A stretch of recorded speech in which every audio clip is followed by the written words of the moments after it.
East Africa, 1920. Bollywood started in East Africa in the year 1920. The Indian diaspora in East Africa wanted a glimpse of their culture in their new home. They couldn't stop but to start watching Bollywood to give them a flashback of their roots. Exposure of Indian languages and culture through film was one way Indians abroad or in the diaspora retained their identity and got to learn about their traditions and customs. Indian entrepreneurs at the time opened theaters across the city where they filmed Bollywood, Hollywood, and British movies. It started spreading across the continent, and quickly, Nairobi became a huge home for Bollywood in the 1970s. Large cinemas were opened to accommodate the new member of the entertainment sector. The city saw a major increase in the number of people watching Bollywood, not just by the diaspora, but by locals. These people around the area saw this as a huge opportunity. Cinemas became larger as interest grew. One cinema that was most notable at the time was Globe Cinema. Locals and Indians in the region would rush to the cinema to watch their favorite Bollywood stars put on a performance for them. Families would go to the Globe Cinema to watch the latest Indian blockbuster movies.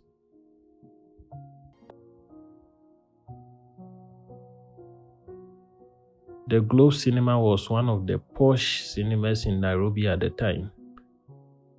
It was the first choice for cinema goers for new Bollywood releases and gradually became the venue for both young and old.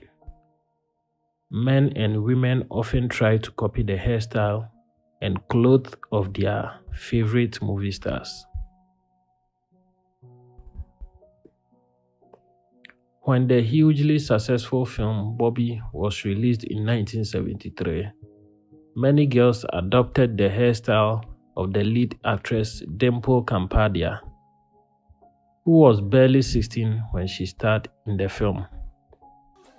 Since music often defined the success of a film, top playback singers such as Lata Mangeshkar, Kishore Kumar, and Muhammad Rafi were held in high regard, and people flocked to watch their live concerts in Nairobi. Wealth and opulence were in full display at such events.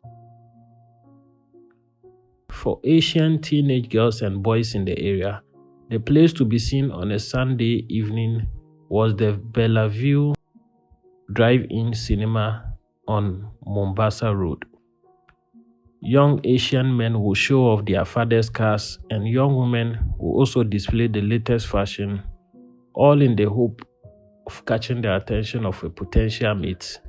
Food and entertainment was abundant in such evenings. Today, Globe Cinema no longer shows films but is used for other purposes such as church and prayer meetings. It is now popularly known as the Globe Cinema Roundabout and is a very notorious and dangerous place and is often associated with pickpockets and street children.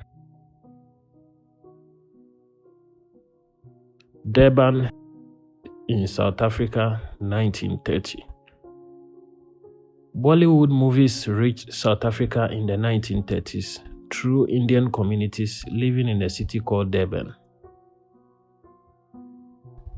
It quickly became a hit, leading box office even when demand for movies were declining in the end of the 20th century.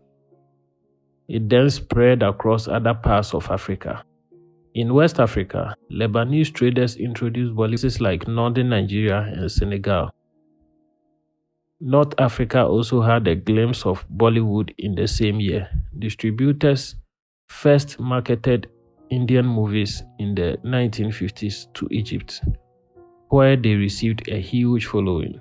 Nairobi, Mombasa, and Kisumu, where there were large concentration of Asians, had many cinemas devoted to showing Bollywood films.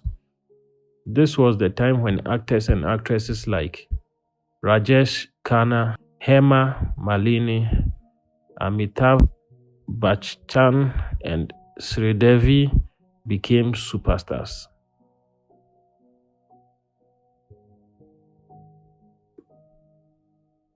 The 1990s was a very important part of the Bollywood journey.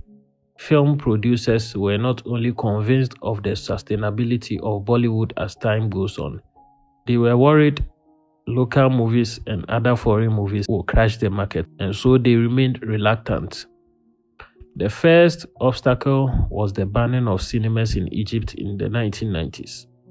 However, luckily it wasn't long till satellite televisions and other media technologies were developed and households started to watch movies indoor.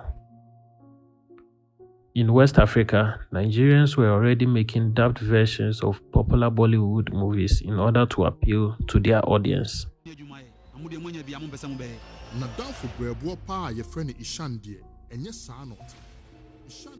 Today, Bollywood is very popular in most African countries like Nigeria, Ghana, Kenya, as well as South Africa. This has led to a lot of backlash from local filmmakers. They aren't happy because they are not able to stand the competition from Bollywood. Movies are widely dubbed by television networks and viewers prefer them than local movies. Bollywood is currently so popular in Africa that the arrival of Bollywood stars is not taken lightly. They are treated like royals and they are even accompanied by presidential convoy. Many of the stars have also become household names. Actors such as Shabir Ahluwalia is popularly known as Abi. Shikha Singh, known as Alia. The famous Indian rickshaw in Ghana is now called Pragya, named after the lead actress in Kumkum Bhagya, whose real name is Sriti Jha. However, women are the largest number of Bollywood consumers in the continent, mainly because men are mostly interested in sport, especially football. It is common these days for households to own 2 televisions to handle the clash in times for Bollywood and football.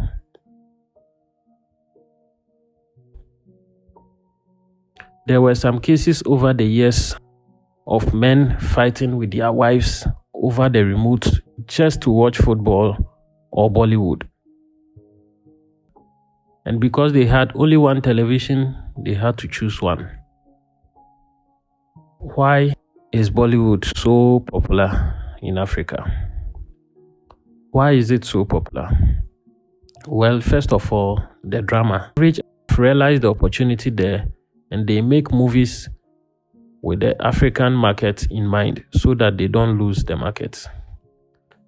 Television networks have also seen the opportunity in the market and they now show Bollywood movies dubbed in their local languages. Alright guys, you made it to the end of the video. I hope you enjoyed it. I make short documentaries about India and their culture. If that sounds like your kind of thing, or if you enjoy short documentaries, please consider subscribing and hit the notification bell. See you.